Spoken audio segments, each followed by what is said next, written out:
E hoje eu quero falar sobre um assunto super bacana, que é comprar iPhone barato dos Estados Unidos. Então é o seguinte, eu queria primeiramente passar para vocês uma informação super interessante de outubro de 2021. É, Só se falava em iPhone 13, né? E era uma febre, virou uma febre e na verdade uma procura muito grande nos Estados Unidos. E eu queria dizer para vocês o seguinte sobre preço desses iPhones aqui no Brasil, antes da gente entrar na questão de falar sobre comprar iPhone barato. Então, eu levantei uns dados aqui importantes para vocês aqui, uns valores, para a gente poder ter uma noção sobre por que importar é tão interessante, por que vale muito a pena e a gente trazer produto de fora e ainda ter rentabilidade com isso, né? Ter retorno com isso. Então vamos lá. Falando para vocês o seguinte, sobre os preços dos iPhones aqui no Brasil. Então para vocês terem uma ideia, eu vou falar em alguns deles para a gente ter uma visão de quanto que custa um iPhone 13 aqui no Brasil. Então um iPhone mini, para vocês terem uma ideia, um iPhone mini, 13 mini, 128 GB, ele vai sair 6.599 se já não subiu o preço, certo? Mas essa é a faixa de preço dele. Se a gente já vai para um giga mais alto, ele de 256 o mini, ele já pula para 7.599, ele aumenta R$ 1.000. Então é o seguinte, como é que funciona? Todos os iPhones, o giga dele, independente do lugar que você tiver, ele sempre é do menor para o maior, então vai alterando e também logicamente o modelo vai alterando em relação ao giga dele, a memória dele.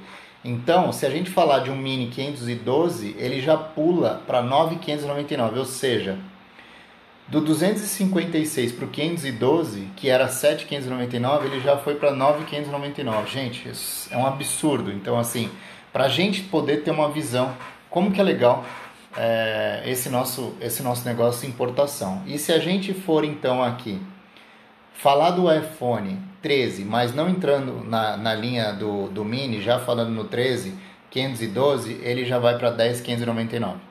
Então, a gente tem um mercado gigantesco e eu quero passar mais umas outras informações para vocês terem uma ideia por que o Brasil tem o iPhone mais caro em relação a todos os outros países. É surreal, certo? Pesquisas, que a gente já faz isso todos os dias, realmente sem palavras, né?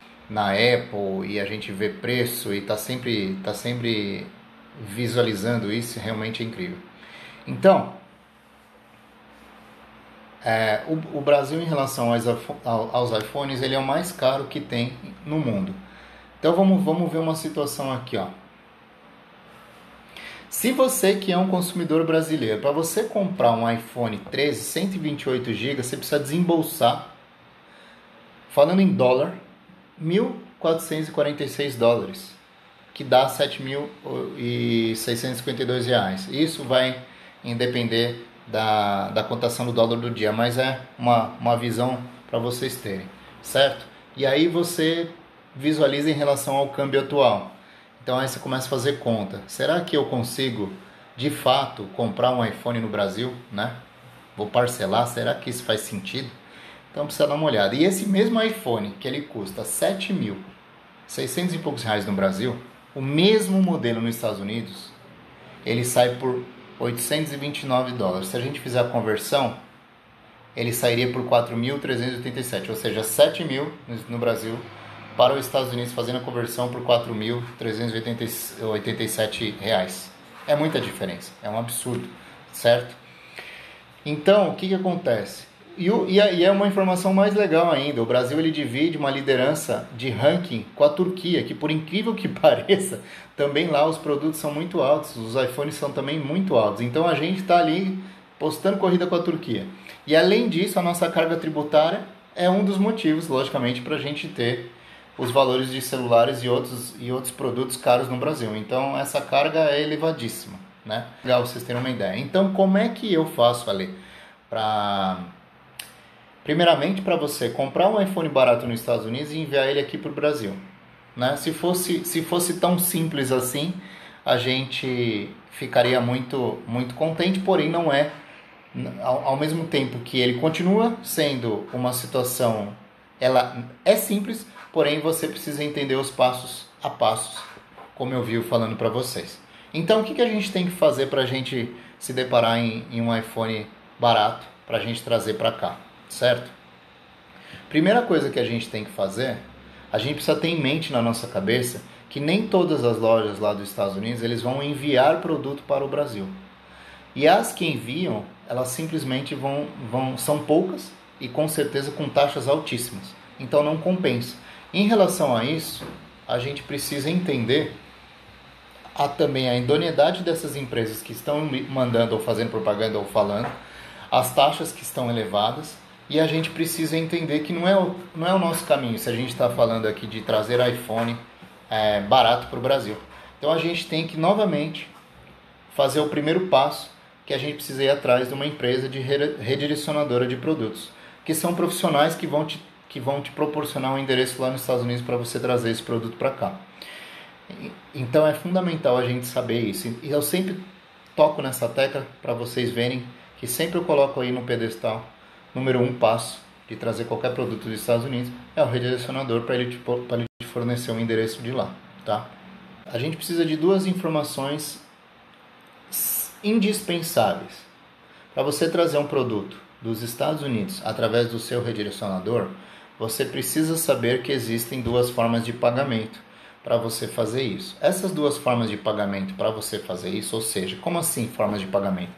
Bom, se eu tenho um redirecionador, ele vai me proporcionar um endereço, vou comprar nos sites americanos, ele vai enviar o produto para mim, eu preciso saber como é que eu pago esse redirecionador. E como é que eu pago esse redirecionador? Eu tenho duas formas, uma cartão de crédito, normal, né? Um cartão de crédito internacional, e a segunda boleto. E aí você paga o redirecionador e ele simplesmente vai enviar o produto para você. No boleto, logicamente, ele demora um tempinho ali para ele poder compensar e aí sim você trazer o produto. Então essas são as duas formas de você fazer o pagamento, no cartão ou no boleto, tá? Só que aí a gente precisa levar em consideração uma questão importantíssima que às vezes a gente esquece, que é o seguinte: o cartão de crédito ele tem duas taxas. Essa taxa, uma delas chama IOF, que é o Imposto sobre Operação Financeira, que é, gente, 6,38% do valor do produto. A gente sabe que a gente fazia, a grande maioria, a gente simplesmente usava o cartão de crédito. Porque naquela época a gente não tinha uma taxa alta de IOF. Então a gente trazia muito produto. E aí o que a gente fazia? A gente normalmente pegava aquele cartãozinho que eu acho que vocês devem conhecer, que vocês carregam o cartão, por exemplo, numa Confidence Câmbio, para vocês que conhecem, quando vocês vão comprar moeda estrangeira, o que eu fazia? Eu carregava aquele cartão com a moeda lá dos Estados Unidos e chegava lá e utilizava esse cartão como um débito, que inclusive vou falar disso com vocês. Só que a gente não tinha esse IOF. E aí a gente teve então uma visão desse passado nosso aí no Brasil, onde essa taxa aumentou. Então, independente de você ter o cartão de crédito ou o pré-pago, a taxa de IOF aumentou. O que o brasileiro voltou a fazer? Comprar moeda em espécie para comprar produto lá fora. Então é o seguinte, a primeira questão aqui que a gente precisa saber é a taxa de IOF, como eu falei, que é a importação sobre operação financeira. Então vou dar um exemplo para vocês. Vamos supor que você compre um iPhone de R$1.000. Acrescido desse valor, você paga 6,34%, certo? Que daria mais ou menos aí R$ 63,80, certo? Isso de imposto, tá? E aí a gente tem uma segunda taxa, que é a conversão cambial, que é o chamado spread. Ou seja, a taxa de conversão cambial, chamada spread, é a taxa que a operadora do seu cartão de crédito trabalha, vai te cobrar, certo? E aí, logicamente, cada operadora tem um valor que vai cobrar de você. E aí sim, com isso, vai fazer a conversão dos seus reais em dólares. Aí você vai comprar o produto lá nos Estados Unidos, tá? E aí, eu vou dar uma dica para vocês, que é o seguinte: tá bom, Ale, mas eu não tenho cartão de crédito para poder fazer essa primeira compra aí, para trazer um iPhone, como você está me dizendo. Eu já vou entrar nesse detalhe para vocês aí. E aí, acontece o seguinte, eu tenho um cartão de crédito ali, mas eu não tenho um cartão de crédito internacional. Como é que eu faço? Então é o seguinte, só para a gente seguir o nosso raciocínio aqui para vocês entenderem. Então, se você utilizar um cartão de crédito internacional para você, logicamente, fazer compras internacionais, porque no convencional você não vai conseguir, você precisa de fato, ou que o seu cartão ele consiga ser um cartão também internacional, porque isso acontece muito, aí então você vai poder comprar os produtos lá de fora, tá? E aí o que acontece? Esse cartão internacional, ele podia cobrar de você aí uma taxa de spread de 4% do valor do produto. E aí o que eu digo para vocês que é o seguinte, precisa verificar no seu banco como que é essa questão, certo? E aí, gente, existe uma opção, que eu não sei se vocês sabem, mas eu quero trazer para vocês, que tem muita gente que tem esse cartão, que é o famoso Nubank, que é uma opção que você pode utilizar esse cartão, porque o Nubank ele funciona de fato como um cartão internacional e você consegue realmente utilizar ele para fazer isso, certo? Só que aí a gente precisa se atentar em relação a essa questão do valor do imposto sobre ele. E aí, então vamos fazer uma conta. Tá bom, Ali, se é 4% do valor em cima do Nubank, então quer dizer que se eu comprar um produto de R$1.000, você vai pagar R$40. Ah, vou pagar um pouco mais barato em relação àquela IOF lá em cima? Sim, vou pagar um pouco mais barato, mas de fato ainda você vai pagar esse 4%.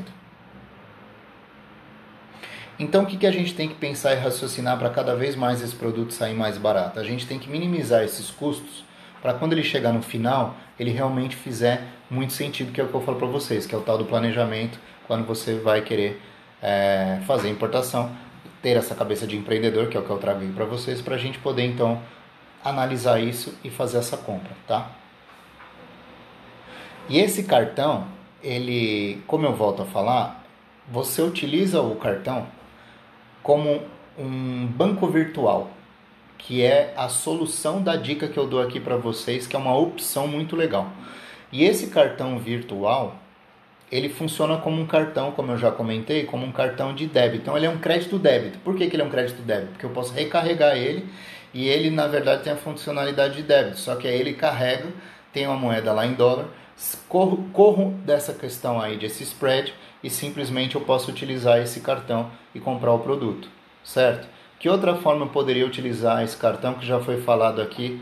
Se você não acompanha, volta lá para você dar uma olhada na live da Ana, que ela comentou em relação ao Nomad, que é uma conta internacional, e explicou também para vocês porque de fato a Nomad é muito interessante, certo? Porque ela tem um seguro, porque ela te protege, etc e tal, em relação a C6 Bank e a B2B, né? Então, dependendo do valor do produto, gente, você economiza muito dinheiro. Então, vamos colocar sempre na balança essas questões. Questões dos valores do redirecionador, questão em relação ao pagamento, certo? Se você pagar no boleto, você já vai pagar no boleto. Então, simplesmente, você já fez a compra, você transferiu o dinheiro, pagou ali e ótimo, resolveu. Mas se você vai utilizar o cartão, a gente tem que entender que precisa saber dessa questão da taxa do IOF, certo? Então, analisa com o seu banco quanto que ele te cobra em relação ao spread, como eu falei, para você ter uma ideia e para você começar a fazer cálculo. Então, agora a gente começa a ter uma visão sobre o empreendedorismo da importação, para a gente começar a calcular todos esses custos e colocar na ponta do lápis, certo?